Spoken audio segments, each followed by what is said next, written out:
Every civilization asks the same question. How should we remember those who changed the world? Do we carve their likeness into bronze? Do we raise monuments that tower over our cities?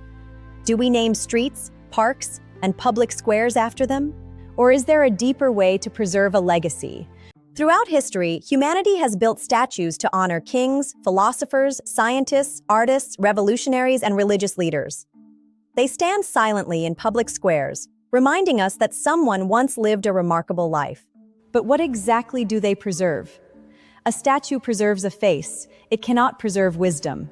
It preserves an appearance. It cannot preserve character.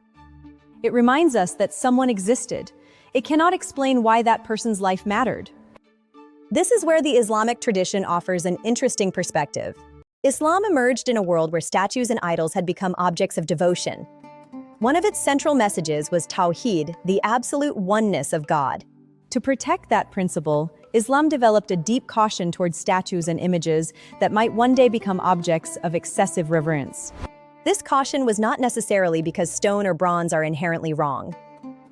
Rather, it was because human beings have a remarkable tendency to elevate personalities beyond their proper place. Adoration can gradually become glorification. Glorification can become devotion, and devotion can eventually distract us from the ideals the person actually stood for. Instead of building a civilization around statues, Islamic civilization largely chose a different path. It celebrated calligraphy instead of portraits, architecture instead of monuments to individuals, scholarship instead of personal glorification, libraries instead of memorial halls, and charitable endowments instead of statues. The lives of prophets, scholars, saints, philosophers, scientists, and great leaders were preserved primarily through their words, their actions, and the institutions they inspired, not through bronze likenesses. That does not mean Muslim societies have never built monuments or memorials. Some have. History is diverse, and different Muslim communities have reached different conclusions over the centuries. But the underlying question remains timeless. What truly preserves a human being? Imagine two communities. The first builds an enormous statue of a great teacher. The second builds schools inspired by that teacher's vision. In the end, which of these two communities has honored the teacher more faithfully? Imagine two nations. One fills its public squares with monuments. The other fills its classrooms with integrity, compassion, curiosity, and justice. Which nation carries its heroes into the future? Perhaps the greatest memorial cannot be cast in bronze or stone at all. It is built within the human heart. It is a child who receives an education because someone believed knowledge should be shared.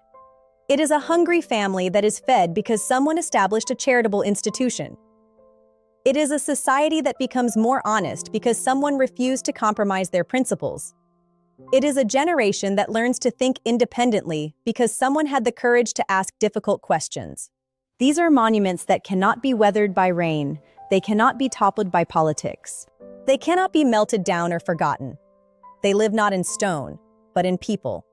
Perhaps this is why the Quran remembers prophets not by describing their appearance but by recounting their choices, their struggles, and their moral courage. We know remarkably little about what many of them looked like, yet billions continue to be inspired by who they were. Maybe that is the lesson. A face may inspire curiosity, but character inspires transformation. If someone truly deserves to be remembered, perhaps the highest tribute is not to reduce their image, but to continue their work. Not to admire their likeness, but to embody their values. Bronze may preserve a face. Ideas preserve a civilization. Character preserves humanity. And perhaps that is the monument that stands the test of time. Thank you for watching and see you next time.